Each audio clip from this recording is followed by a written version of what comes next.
So, yesterday was the 250K qualifiers. Um, I actually did go on a run myself. My first matchup, I played against Shake. After that, the games were pretty easy. What I will say would help me like stay calm throughout that run was just treating it like it was unlimited. Like, if anybody out there is just like you get anxious, like 'cause I have a bad time. Like, I have a problem with getting like anxious and like worked up. And if you just treat like a regular unlimited game, that's all it really is, like each game, you'll be a lot more calmer. You could be locked in, but if you treat it like that and you play it as such, I'm sure you could go on a better run than you might give yourself credit for. That's something I do want to say. Another thing, I don't know if some of you saw when I flash pause Shake, it wasn't a taunt at all. Like, it was kind of like, it was like my way of saying GG's though. And like, if you really look at it, you see the pattern of how flash pausing is. Usually if somebody's being toxic, it's like more than one flash pause. It was really one flash pause at the very end because it was a close game. Like, like that's me tipping my hat to him. He took it as like a sign of disrespect, which I get because I'm the same way. But good game, Shake. Anybody who watches him. And shout out to my friend Dill for qualifying again back-to-back years. That kid is tough. I think he definitely has a chance to make a push for to win the finals at 250 because I think he got to like the second, third round last year. So I want to cover like the good things that I noticed with the tournament this year, and then the bad things. So I want to get the good things out the way first.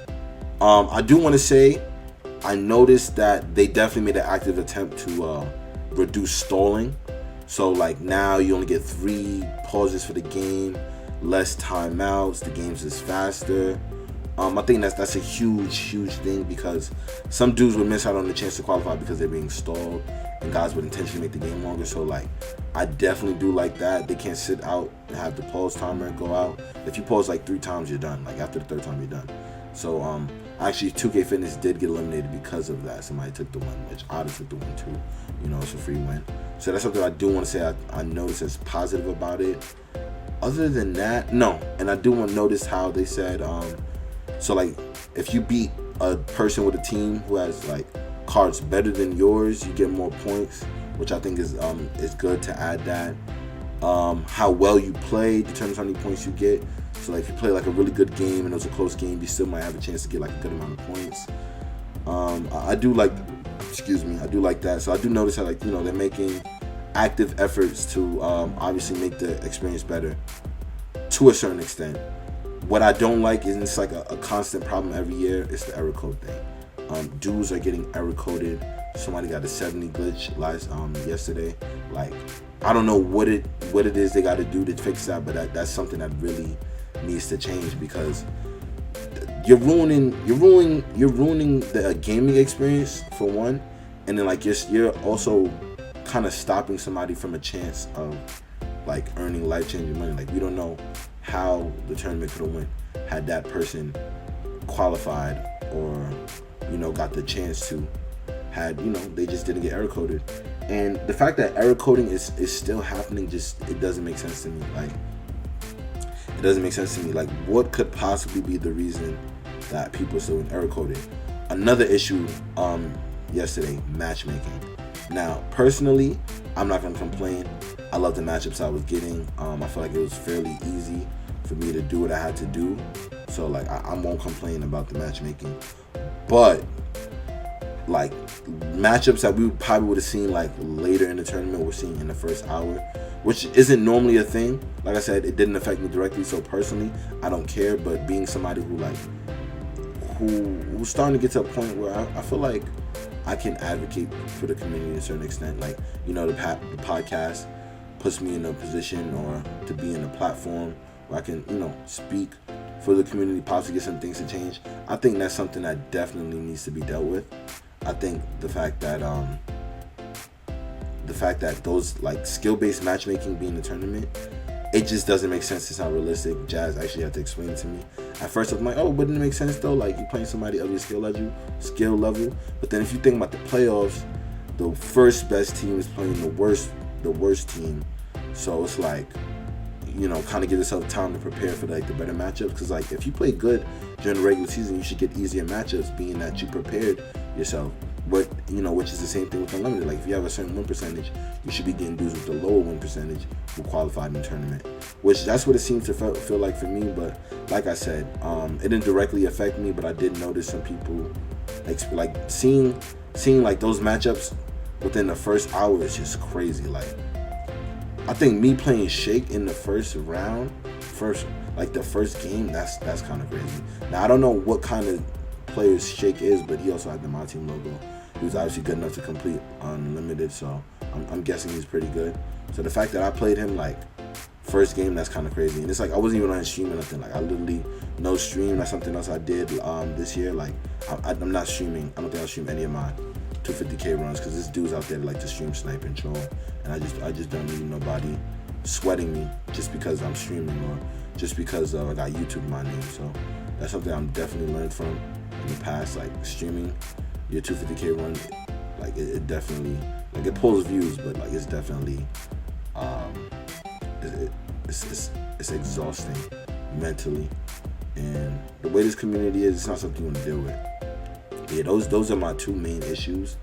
No, that's actually my two main issues. Another issue I have is the gameplay. There's just no way that mashing is carrying dudes as far. Like, I'm not gonna lie, I don't know if I speak for everyone when I say this, but I'm just not about to watch a 250K final in which the gameplay, I see dudes just going down court, mashing each other, and seeing who can get the most mashes to win. I'm just not about to watch a game like that. And I would hope the rest of the community doesn't want to watch that either. Like, I would hope that those views fall off so bad to the point where it's like, okay, they gotta change it. Like I'm expecting a big patch update,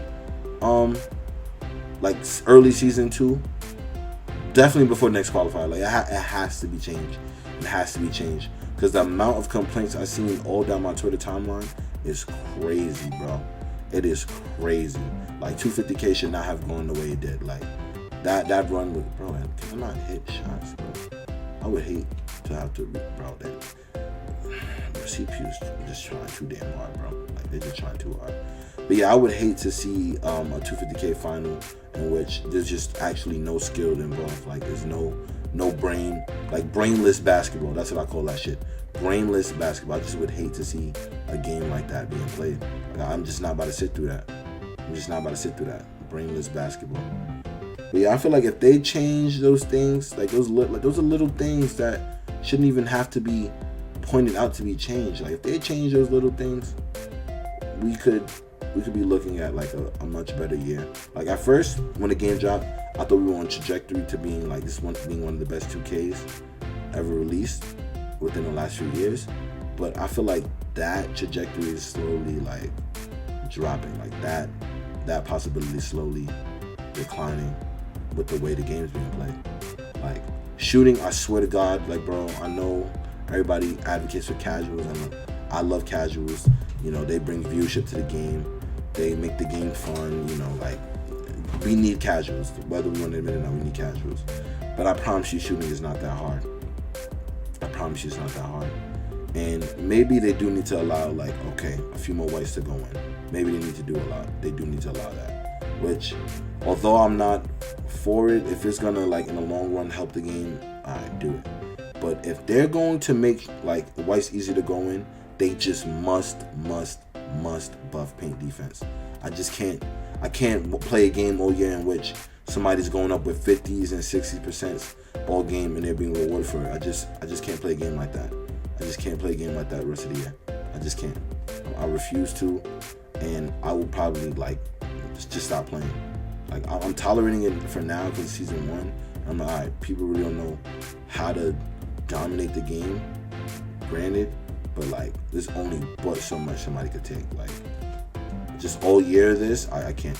Like I said, I can't imagine watching a 250K final in which that's all we're seeing, post-ups and just going up over the whole team and it's going in. And another thing, the difficulty of Unlimited needs to be changed. I'm hearing that shit was on Rookie yesterday. Why is a competitive game mode in which you compete for $250,000 on Rookie, and on top of that, bro, every other My Team ran tournament, like, literally is ran on Hall of Fame. And I believe Pro-Am, or even the freaking 2K League, they freaking, the difficulty is higher than Hall of Fame.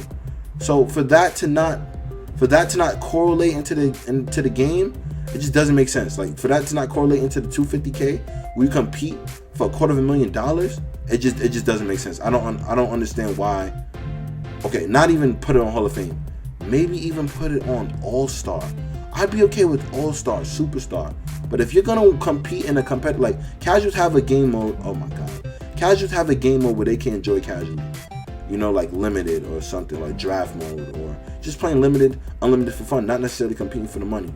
But when the money like that is on the line, it just has to be difficult. It can't be so easy where random dudes who like this dude who's like purposely playing a certain way to, like, because they know how bad it is. Like they like, this is not, I don't know how to word it.